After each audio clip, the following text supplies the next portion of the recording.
Pride and Prejudice. Written by Jane Austen. Narrated by Ella Wilkins. Chapter 1. It is a truth universally acknowledged that a single man in possession of a good fortune must be in want of a wife. However, little known the feelings or views of such a man may be on his first entering a neighborhood. This truth is so well fixed in the minds of the surrounding families that he is considered the rightful property of some one or other of their daughters. "My dear Mr. Bennet," said his lady to him one day, "have you heard that Netherfield Park is let at last?" Mr. Bennet replied that he had not. "Oh, but it is," returned she, "for Mrs. Long has just been there, and she told me all about it." Mr. Bennet made no answer. "Do you not want to know who has taken it?" cried his wife impatiently. "You want to tell me, and I have no objection to hearing it." This was invitation enough. "Why, my dear, you must know. Mrs. Long says that Netherfield is taken by a young man of large fortune from the north of England, that he came down on Monday in a chaise and four to see the place, and was so much delighted with it that he agreed with Mr. Morris immediately that he is to take possession before Michaelmas, and some of his servants are to be in the house by the end of next week." "What is his name?" "Bingley." "Is he married or single?" "Oh, single, my dear, to be sure. A single man of large fortune, 4,000 or 5,000 a year. What a fine thing for our girls."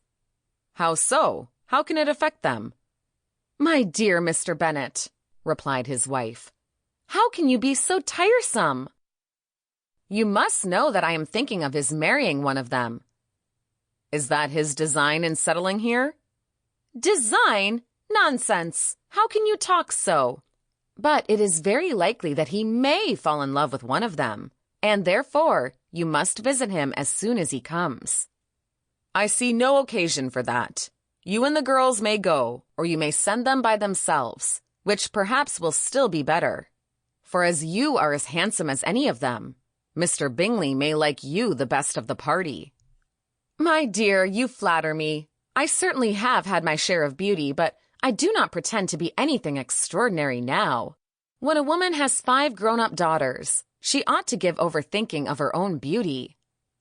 "In such cases, a woman has not often much beauty to think of."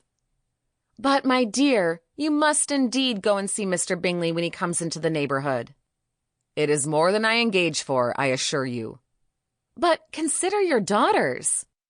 Only think what an establishment it would be for one of them.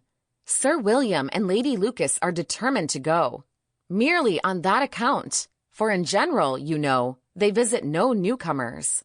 Indeed, you must go, for it will be impossible for us to visit him if you do not." "You are over-scrupulous, surely. I dare say Mr. Bingley will be very glad to see you, and I will send a few lines by you to assure him of my hearty consent to his marrying whichever he chooses of the girls. Though I must throw in a good word for my little Lizzie." "I desire you will do no such thing. Lizzie is not a bit better than the others. And I am sure she is not half so handsome as Jane, nor half so good-humored as Lydia. But you are always giving her the preference." "They have none of them much to recommend them," replied he. "They are all silly and ignorant like other girls, but Lizzie has something more of quickness than her sisters." "Mr. Bennet, how can you abuse your own children in such a way? You take delight in vexing me. You have no compassion for my poor nerves." "You mistake me, my dear. I have a high respect for your nerves. They are my old friends. I have heard you mention them with consideration these last 20 years at least." "Ah, you do not know what I suffer." "But I hope you will get over it, and live to see many young men of 4,000 a year come into the neighborhood." "It will be no use to us if 20 such should come, since you will not visit them." "Depend upon it, my dear, that when there are 20, I will visit them all." Mr. Bennet was so odd a mixture of quick parts, sarcastic Sample complete. Ready to continue?